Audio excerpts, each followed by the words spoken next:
여러분 안녕히 주무셨습니까? 빠르게 만나는 글로벌 뉴스 분석 굿모닝 글로벌 이주호입니다. 지난 금요일 미국 증시가 혼조권에서 마감이 됐습니다. 일단 연준이 보완적 레버리지 비율, 즉 SLR 조치 완화 조치를 4월부터 연장하지 않는다고 밝혔던 것이 시장을 이런 모양을 만들게 됐었는데요. 금융 섹터가 일단 1% 정도 하락했고 금융 섹터의 하락이 다우지수의 하락을 이끌었습니다. 조금 어려울 수도 있는 내용이기 때문에 잠시 후 외신에서 저희가 어떤 내용인지 자세하게 짚어드리도록 하겠습니다. 자, 이 소식과 함께 장중 한때 1.7% 아래로 내려가기도 했었던 10년물 국채 금리가 다시 1.7% 위로 올라섰고요. 자, 원래 이렇게 금리가 올라서게 된다면 당연히 다우지수가 상승하고 나스닥 지수가 하락해야 되는데 자, 이런 모습은 좀 깨진 것으로 보입니다. 다우지수가 하락하고 오히려 나스닥 지수가 상승하는 그런 모습이 나타났습니다.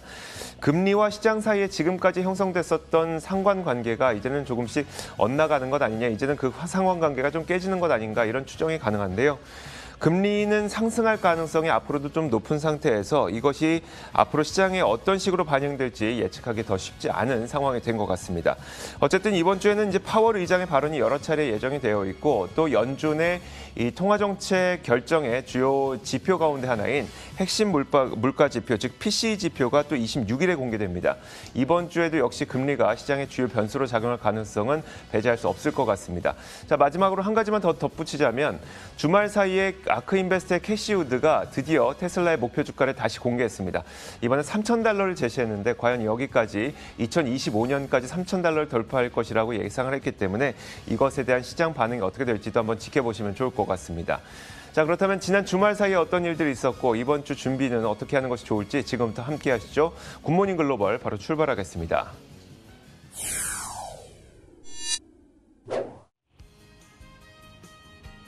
네, 지난주 금요일 마감 상황 함께 체크를 해보시죠. 현지 시간 19일이죠. 미국 증시는 연준의 은행 자본 규제 완화 종료 결정에 혼조로 장을 마쳤습니다.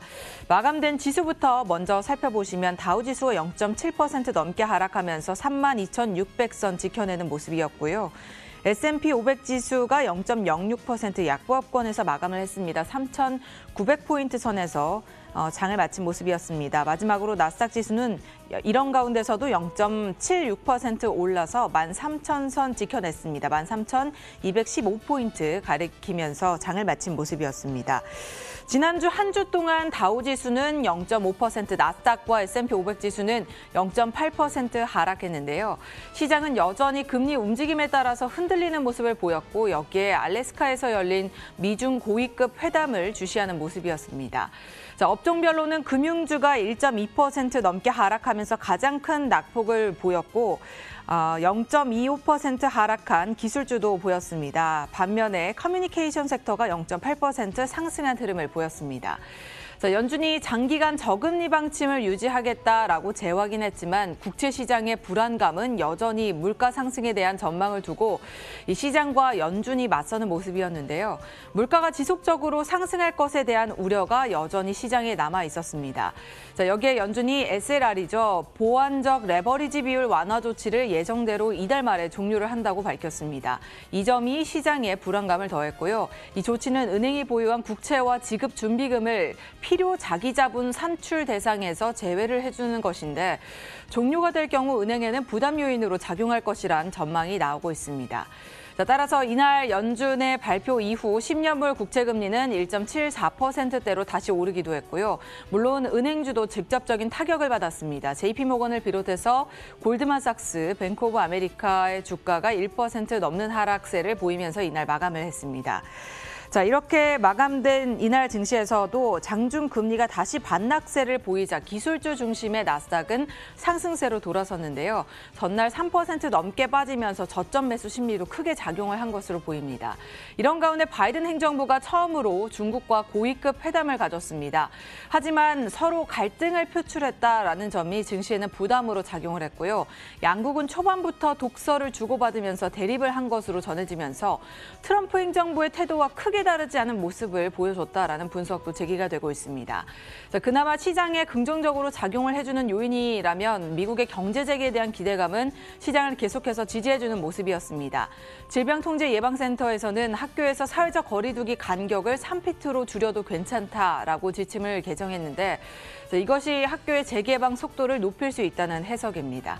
이렇게 지난주 금요일장 마감 상황 전해드렸습니다.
자, 앞서 시황 살펴보셨습니다. 이에 대한 분석 내려보겠습니다. 클로징벨 나오 장혜진은과 계속 함께하겠고요. 로제타 투자자문 최진석 포트폴리오 팀장 나오셨습니다. 어서 오세요. 자, 먼저 팀장님, 지난 금요일 미국 증시가 어떤 흐름을 보였는지 한번 설명해 주실까요? 네, 금요일장에서 뭐니 해도 최대 이슈는 연준이 예상 밖으로 보완적 레버리지 비율 SLR 완화를 연장하지 않는다라고 발표한 그 이슈가 되겠습니다.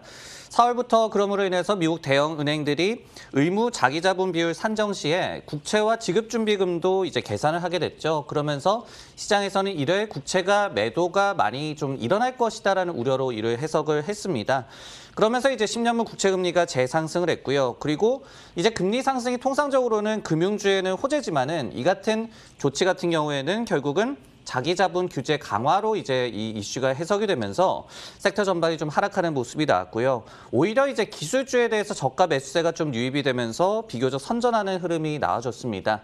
주간으로는 이제 3대 지수 모두 하락을 했는데 FOMC에서 연준이 그래도 이 긴축으로 가지 않고 비둘기파 기조를 장기간 유지할 것이다라고 재확인 했음에도 불구하고 지난주에도 좀 변동성이 심한 장세가 이어졌습니다. 자, 이어서 상품 선물 시장도 한번 살펴보도록 하겠습니다. 먼저 WTI 국제 유가부터 보도록 하겠습니다. 자, WTI 가격은 이날 한 2% 이상 반등하긴 했지만 전날 하락의 반 정도밖에 만회하지 못했습니다. 주간 기준으로는 그렇다 보니까 7%의 하락을 보였었는데요. 지난 10월 이래 5개월 만에 가장 큰 주간 하락을 기록했습니다. 가장 주된 요인은 유럽 지역의 이 락다운 재개 가능성에 대한 우려감뿐만 아니라 이제 경기 회복이 지연될 수 있다는 우려, 이런 것들이 작용했기 때문으로 분석이 되고 있고요.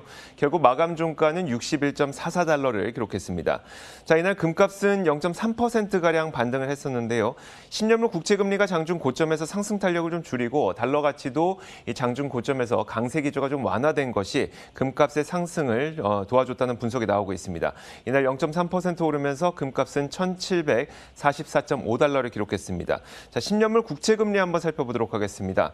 자, 10년물 국채금리는 연준의 SLR 완화 조치 종료 선언 때문에 금리가 상승하면서 1.7%를 다시 넘어섰는데요.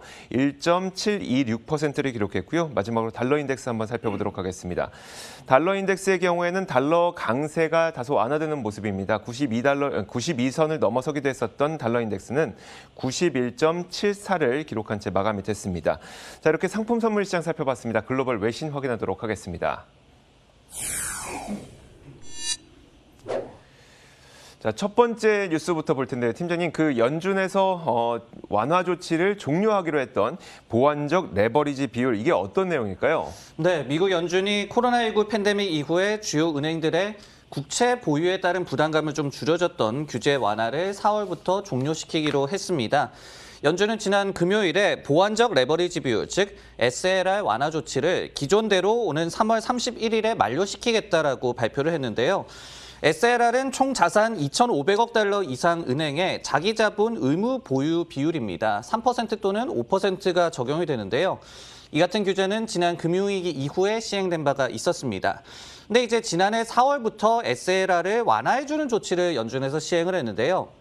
즉 주요 은행들이 이 같은 의무 자기자본 비율을 산정할 시에 분모로 해당하는 국채라든지 연준에 예치하는 지급준비금을 면제를 해줬습니다.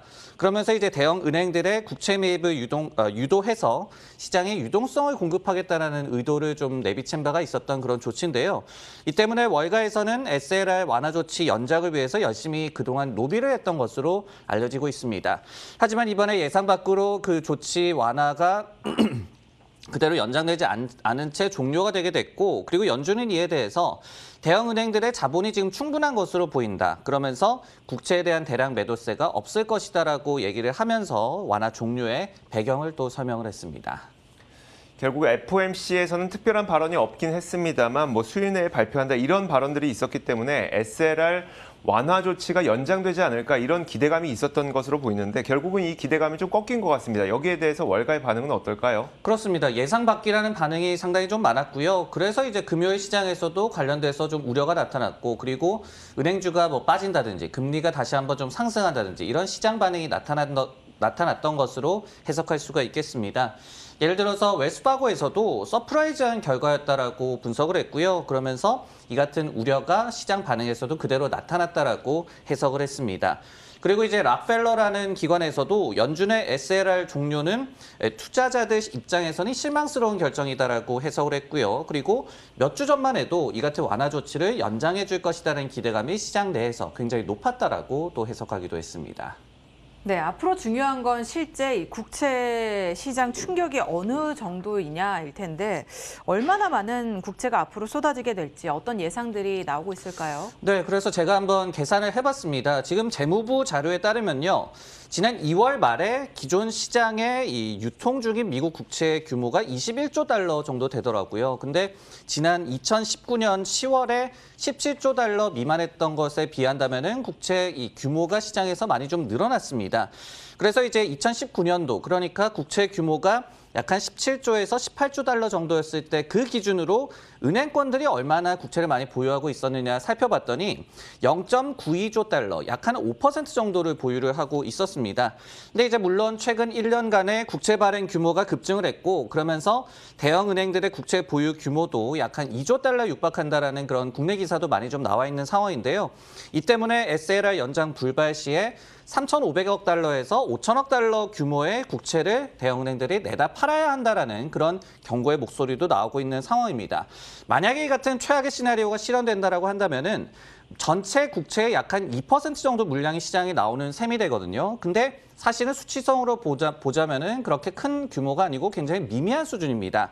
다만 가뜩이나 지금 미국 국채의 발행은 계속해서 늘어나고 있는데 수요가 부족한 상황, 특히 해외 쪽에서의 수요가 부족한 상황이다라는 그런 우려가 나오는 그런 상황에서는 공포감을 극심하게 좀 고조시킬 수 있는 이슈라는 점 다시 한번 기억하는 게 좋을 것 같습니다.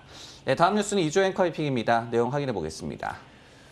금리에 대한 불안감은 커지고 있는 건 사실인데 미국의 실물 경기는 계속해서 활기를 띠어가고 있다고 합니다. 월스트리트 저널의 기사를 한번 보도록 할 텐데요.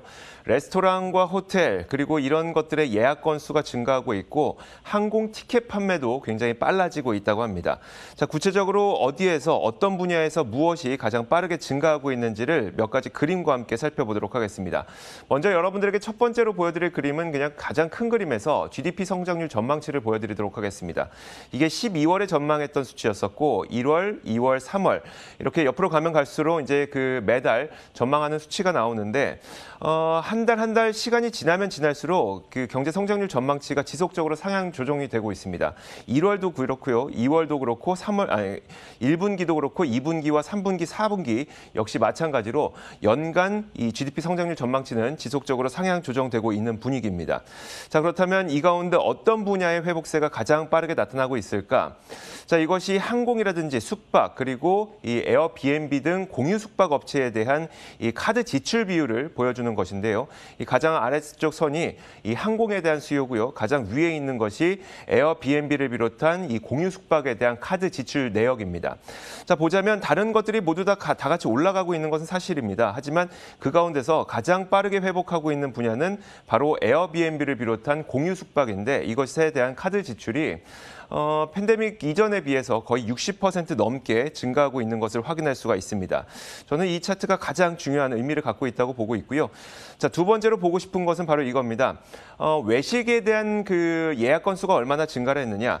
지금 보자면 이건 지역별로 나타나고 있는데 거의 정상화 이전 수준까지 진행이 된 곳은 바로 마이애미 지역이고 다른 지역들도 뭐 개선되고 있긴 합니다만 여전히 팬데믹 이전 수준에 비해서 미국 전역으로 봤을 때 약 34%가량 부진한 상태입니다. 아직 정상화까지는 갈 길이 좀 더 있다는 얘기겠죠. 자, 마지막으로 한 가지를 더 보도록 하겠습니다. 헬스장과 그리고 헤어샵 이런 곳들에 대한 사용 빈도는 어땠을까요? 자, 마찬가지로 많이 개선되고 있습니다만 이 헬스장에 대한 카드 지출 내역은 팬데믹 이전에 비해서 약 31% 정도 이 정상화까지 먼 상태고요. 그리고 이 헤어샵이라든지 스파 이런 쪽은 약 마이너스 17% 정도 정상화까지 아직도 남았습니다. 종합적으로 보자면 현 상황에서 카드 지출이 가장 빠르게 회복되고 있는 분야는 바로 여행, 항공, 숙박 이쪽일 텐데 그 가운데서도 이 에어비앤비를 비롯한 공유 숙박은 이미 팬데믹 이전 수준에 비해서 60% 이상 카드 지출이 증가한 상태라는 것을 확인할 수가 있었습니다.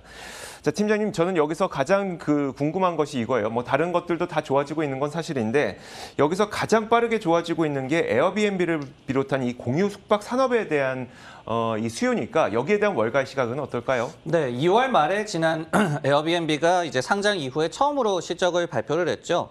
물론 이제 이익 측면에서 미스가 났습니다. 하지만 향후 전망이 좀 괜찮았고 그리고 이제 시장의 반응도 괜찮게 나타나는 그런 움직임을 저희가 확인했던 바가 있었습니다.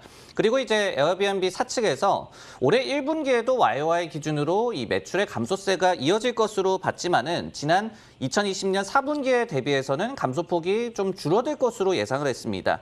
이런 경영진의 코멘트가 이 기사 내용에서 나왔던 어떤 점진적인 회복세, 그 트렌드를 좀 반영한다라고도 보여지고요. 그리고 이제 에어비앤비에 대해서도 최근에 월가에서 좀 긍정적인 투자 의견이 조금씩 감지가 되고 있는데요. 예를 들어서 이제 심플러 트레이딩이라든지 아니면 페더레이티드 에르메스 등의 기관들이 부양 효과 그리고 경제 활동 재개에 이제 최대 수혜를 받을 수 있는 종목으로 에어비앤비를 지목하기도 했었습니다. 자, 이어서 장혜진 앵커가 꼽은 외신도 살펴보겠습니다. 어떤 내용일까요? 네, 미국 개인 주식 거래 플랫폼인 로빈후드가 최근 비트코인과 관련한 거래가 폭발적인 인기를 얻으면서 가상화폐 사업을 확장하기 위해서 대규모 신규 채용을 진행하고 있는 것으로 나타나고 있습니다. 가상화폐 거래를 조금 더 편리하게 사용하도록 전문팀을 꾸리겠다는 건데요. 사용자들의 디지털 지갑에서 가상자산을 입금하고 출금하는 기능 등 다양한 기능들을 추가할 예정인 것으로 알려지고 있습니다. 자, 로빈후드 CEO 블라드 테네브는 올해 가상화폐 팀을 크게 성장시킬 예정이라면서 관련 사업이 기하급수적인 성장세를 보이고 있으며 우리는 올해 변곡점을 마주하게 될 것이다 라고 전했는데요. 비트코인 가격이 급증하는 가운데 테슬라나 스퀘어 등 몇몇 주요 기업들이 가상화폐에 적극적으로 투자하면서 대차 대조표에도 코인을 추가하게 되었습니다. 자, 그러면서 올해 로빈후드의 가상화폐 사업 부문은 큰 인기를 얻고 있다고 하는데요. 당사는 연초부터 2월 중순까지 약 1개월 반 동안 600만 명이 넘는 사람들이 신규로 가입을 해서 코인 거래를 시작했다라고 전했고 앞으로 이 열풍은 더욱더 격해질 것으로 전망을 했습니다. 자, 이번에는 로빈후드까지 가상화폐 사업을 확장하겠다라는 계획을 밝히고 적극적으로 신규 채용에 나서고 있습니다. 자, 관련해서 비트코인 시장에 관련해서 업데이트된 내용이 있다면 우리가 알아볼 필요가 있을 것 같은데요.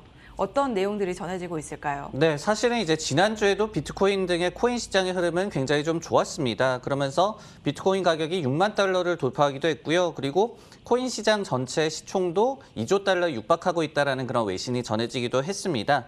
연준에서 그래도 이 비둘기파 기조를 유지를 했고요. 그리고 모건 스탠리에서 대형은행 중에 처음으로 비트코인 관련한 펀드를 출시할 계획을 발표한 점 등이 코인 시장의 투자 심리를 우호적으로 유지시킨 것으로 해석이 되는데요.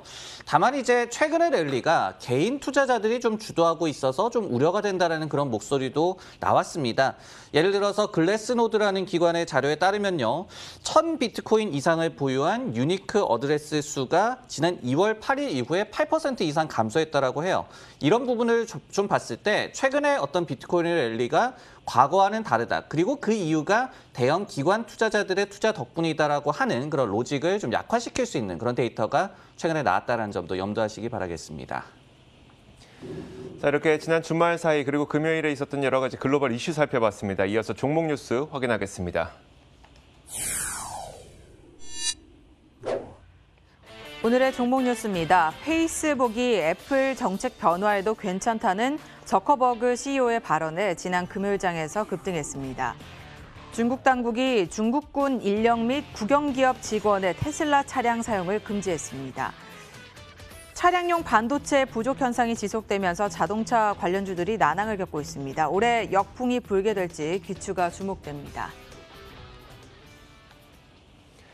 자, 먼저 첫 번째 기업은 페이스북입니다. 팀장님 준비해 주셨는데 어떤 뉴스가 있었을까요? 네, 여전히 불안한 미국 증시의 상황이 지속되고 있습니다. 그런 금요일의 혼조세 속에서도 돋보인 종목이 있었는데요. 바로 페이스북의 주가가 약 한 4.1% 정도 급등한 소식을 준비해 봤습니다. 주가 상승을 견인한 것 마크 저커버그 CEO의 애플의 프라이버시 정책 변화와 관련한 발언이다라는 해석이 많이 나왔는데요. 저커버그는 이 SNS 클럽하우스를 통한 인터뷰에서 관련 상황을 잘 통제할 수 있다라고 자신을 했습니다. 그러면서 어쩌면 그러한 정책 변화 이후에 상황이 더 좋아질 수도 있다라고 발언을 전했습니다. 이 같은 발언에 페이스북의 주가가 지난해 11월 이후 최대 폭의 1일 상승을 기록을 했고요. 역시 11월 이후에 장중 최고점을 또 기록하기도 했습니다. 이 저커버그 CEO가 언급한 애플 관련 상황은 뭘까요? 페이스북 등의 플랫폼은 사용자들의 정보를 추적해서 이 맞춤형, 즉 타깃 광고로 자신들의 광고 매출을 증대시키는 그런 전략을 사용하고 있습니다. 하지만 애플의 향후 이 iOS 14, 이 OS 업데이트에서는 사용자들에게 정보 공유에 대한 이 선택권을 부여하게 됩니다. 그러면서 페이스북의 타깃형 광고가 적자에는 타격을 입을 것이라는 그런 우려가 많이 일었던 그런 상황이었죠. 이 때문에 이 저커버그의 애플발 리스크의 실적 영향과 관련한 우려를 불식시킨, 좀 완화시킨 발언이 주가 급등을 야기했다라는 분석이 나오고 있습니다. 자, 말씀하셨던 대로 애플발 리스크 때문에 페이스북은 한동안 이제 그 주가에도 악재로 작용을 많이 했었는데 애플과 페이스북은 그렇게 이게 가까운 사이 같지는 않아요. 그 앙숙 관계의 그 기간의 히스토리를 보면 어떨까요? 네, 페이스북이 이제 iOS 14 업데이트와 관련해서 경고를 그동안 꾸준히 좀 제기를 해왔습니다. 예를 들어서 지난해 8월에 자사 블로그에도 iOS 14 업데이트로 자사의 광고 매출이 좀 줄어들 수 있을 것이다라고 경고를 했고요. 그리고 지난 2020년 4분기 실적 발표 때도 iOS 14 업데이트로 이 소비자 정보 수입에 제한이 걸릴 것 같다. 그러면서 올해 타깃 광고 실적에 역시 타격이 입을 것이다라는 그런 발언을 전한 바가 있었습니다. 물론 이제 실제 어느 정도의 해결 방안을 가지고 저커버그가 관련 발언을 전한지는 좀 불분명한 상황이죠. 하지만은 그간의 어떤 투자자들도 그렇고 기업 입장에서도 발목을 잡았던 하나의 우려를 좀 던 것만은 확실하다라는 그런 해석이 시장에서 나오고 있습니다. 이것과 관련해서 또 제이콥 인터넷 펀드 매니저라는 기관에서도 통상적으로 페이스북은 리스크를 과소평가하기보다는 조금 부풀려서 얘기하는 경향이 있다. 그러면서 경영진에서 이게 허들이 아니라 과속방지턱, 즉 단기 악재에 그칠 것이다라고 발언한 것이 긍정적이다라고 해석하기도 했습니다. 네, 광고 매출 둔화 우려 외에도 규제 리스크 등으로 최근 페이스북은 최근이 아니죠. 장기간 이제 횡보를 하는 그런 모습들을 보여주고 있는데 최근 들어서 나온 월가의 투자 의견은 어떨까요? 지금 페이스북의 주가 흐름을 보면은 타대형 기술주도 물론 마찬가지만은 지난해 8월 말 이후에 장기간 좀 회복세를 보여주고 있습니다. 다만 이제 페이스북 같은 경우에는 최근에 조금씩 주가가 좀 깨어나는 모습을 보여주고 있거든요. 지난주에 그러면서 더 스트릿이라는 기관에서도 페이스북 페이스북의 주가가 드디어 좀 깨어나기 시작했다. 그러면서 매수 시점이 왔다라고 분석을 전하기도 했는데요. 장기간 횡보에도 불구하고 지난 한 달간 4% 정도 상승을 했다. 여기에 지난 금요일에 상승폭을 더한다면은 약 한 7% 정도 상승이 되겠죠. 인상적이지는 않지만은 알파벳이 마이너스 3% 그리고 애플이 마이너스 7%를 기록한 것에 비한다면은 페이스북의 주가 흐름이 양호했다라고 더스트릿에서는 분석을 했습니다. 여기에 또 최근에도 이 매수 의견 그리고 목표 주가 $350를 유지한 제프리스라는 IB에서도 올해 기업들의 온라인 광고 지출이 증가할 것이기 때문에 페이스북의 매출 성장에도 호재로 작용할 수 있다라고 분석한 바가 있었습니다. 네, 다음 종목 뉴스는 이주혜 앵커의 픽입니다. 내용 확인해 보겠습니다. 자, 중국 정부가 중국 군사 관련 인력이나 아니면 국영기업에 일하고 있는 직원들에 대해서 테슬라 차량의 사용을 금지했습니다. 월스트리트 저널의 보도인데요. 중국 정부는 테슬라 차량이 운행을 하면서 데이터를 수집하는 것이 중국의 주요한 국가 안보 정보를 유출시킬 수 있다면서 관련 인력들의 테슬라 차량 사용을 금지한 겁니다. 그 이유도 그럴 것이 테슬라의 자율주행 시스템은 카메라를 기반으로 만들어져 있죠. 즉 다시 말하자면 카메라로 계속 찍으면서 다닌다는 이야기입니다.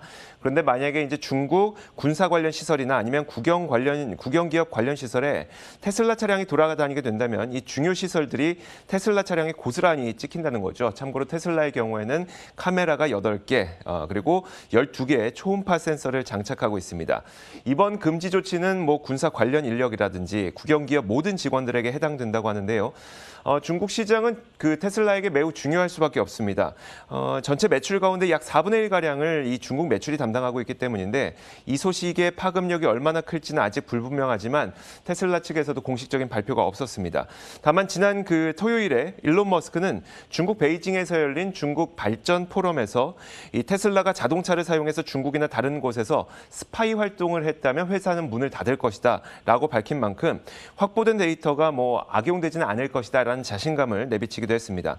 그런데 이런 뉴스에도 불구하고 주말 사이 이런 뉴스가 다 전해진 이후에 아크인베스트의 캐시 우드가 테슬라의 목표 주가를 제시를 했는데 2025년까지 테슬라는 주가가 $3,000를 갈 것이다 이런 전망을 내놨습니다. 이게 베스트 케이스가 아니고요. 오히려 베스트 케이스는 $4,000를 제시했고 베어 케이스 그러니까 가장 최악의 경우에도 $1,500를 갈 것이다 이런 전망을 내놓기도 했습니다. 자, 일단 이런 것들은 다 차치하고라도 일단 팀장님, 중국에서 일부의 인력들에게 테슬라 차량의 사용을 금지시켰다는 것은 분명한 악재 아니겠습니까? 이 사안을 좀 어떻게 받아들여야 될까요? 일단 중국 같은 경우에는 지난해 테슬라가 판매한 그 차량 대수에서도 약 한 30% 정도를 차지한 최대 시장입니다. 근데 최근에 리오라든지 중국 현지 업체들과의 경쟁이 굉장히 심화되고 있는 상황에서 이 같은 좀 소식이 전해진 것은 좀 심리적으로도 그리고 실제 실적으로도 좀 타격이 전해질 수 있는 여지가 있다라고 좀 말씀을 드리겠고요. 그리고 이제 머스크 CEO가 스파이 활동을 자신들이 했다라면은 이 문을 닫겠다라고 굉장히 좀 강경 발언을 전한 것 역시도 이 같은 시장의 우려를 좀 잠재우기 위한 좀 급한 불 끄기 위한 그런 발언이었다라고 좀 해석을 할 수가 있겠습니다. 여기에 한 가지 더해서 좀 생각해 볼 그런 이 상황은요. 중국의 어떤 테슬라 때리기가 알래스카 회담에서도 공동 성명도 없이 끝났던 이 미중의 향후 관계와도 좀 연관이 있다라는 그런 해석이 나오고 있어요. 그러면서 주요 외신들에서는 바이든 행정부도 트럼프와 스탠스가 비슷하다라고 미중 관계에 대해서 전망을 하고 있는데 그렇기 때문에 이제 테슬라에 대한 중국 정부의 이번 조치 역시도 개별 기업 측면 그리고 미중 관계 측면 두 가지 측면을 모두 다 고려하는 것이 좀 더 좋을 것 같습니다. 자, 이어서 장혜진 앵커가 꼽은 종목도 살펴보겠습니다. 어떤 기업일까요? 네, 차량용 반도체 부족 현상이 지속되면서 관련 자동차 업계들이 난항을 겪고 있습니다. 자, 포드 GM은 여전히 온전한 상태의 차량 생산이 이루어지지 않고 있다고 하는데요.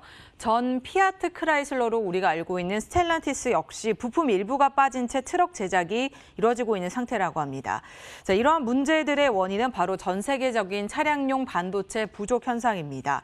현재 몇 달째 지속이 되면서 관련 산업 내에서 큰 골칫거리로 남아 있는데요. 주말 사이 로이터 통신에 보도된 바에 따르면 스텔란티스는 더치의 이 램 트럭, 픽업 트럭을 부분적으로 생산하고 추후 반도체 관련 부품이 준비가 되면 차량 제작을 마무리하겠다라고 전했습니다. 자, 스텔란티스뿐만이 아닙니다. 포드 역시 F150 트럭 생산을 두고 반도체 부족 현상으로 인해서 구할 수 없는 일부 일렉트로닉 모듈을 제외하고 만들고 있다고 전했는데요. 따라서 해당 부품들이 공수된 다음에 트럭 생산을 완료하겠다라고 덧붙였습니다. 반도체 품귀 현상이 지속되면서 수십억 달러의 막대한 피해가 예상되는 가운데 차량 생산은 점점 더 어려워지면서 회사 측에서도 어느 정도 실적 타격을 예상을 하고 있습니다. 포드 측에서는 올해 영업이익이 최소 10억 달러에서 많게는 25억 달러의 손실이 날 것으로 예상을 하고 있고요. GM 측 역시 올해 영업이익이 10억 달러 이상 좀 피해를 보게 될 것이라면서 역풍이 불어오게 될 것이다라고 전했습니다. 투자자들은 반도체 산업에서 열심히 반도체를 만들어내고 있기 때문에 금방 지나갈 것으로 어느 정도 생각을 하고 있지만 만일 품귀 현상이 3분기까지 이어지고 포드 등의 완성차 업체에서도 관련 사항을 감안해서 새로운 가이던스들을 제시하게 된다면 이들 업계에는 막대한 폭풍이 불어닥칠 것으로 예상되고 있습니다. 자, 포드, GM 등이 반도체 부족 현상으로 차량 생산에 차질을 빚고 있습니다. 우리가 어느 정도는 알고 있었던 사실이긴 하지만요. 최근 들어서 월가에서는 이 사안에 대해서 어떤 분석들을 내리고 있을까요? 네, 포드에 이어서 GM 역시도 실적 발표 당시에 반도체 품귀 현상에 따른 실적 타격에 대해서 언급을 했죠. 그래도 이제 월가의 투자 의견은 좀 괜찮은 모습이 지금까지도 좀 전개가 되고 있습니다. 예를 들어서 제프리스에서는 포드 자동차가 반도체 공급 부족에도 불구하고 컨센서스를 상회하는 세전이익, 에빗 가이던스를 제시한 것이 자신감의 표현이다라고 해석한 바가 있었고요. 그리고 이제 최근에 GM의 CFO 역시도 생산 차질 문제가 조금씩 완화되고 있다라고 밝힌 바가 있었습니다. 다만 애초에 좀 시장에서 실망스럽게 해석이 됐었던 그 가이던스는 그대로 좀 유지를 했고요.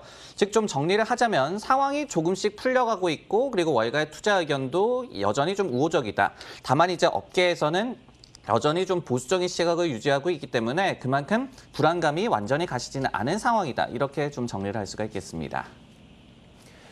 자, 이렇게 지난 주말과 금요일 사이에 있었던 여러 가지 이슈와 종목 뉴스 살펴봤습니다. 장혜진 앵커와 함께했고요. 로제타 투자자문 최진석 포트폴리오 팀장 수고하셨습니다. 고맙습니다.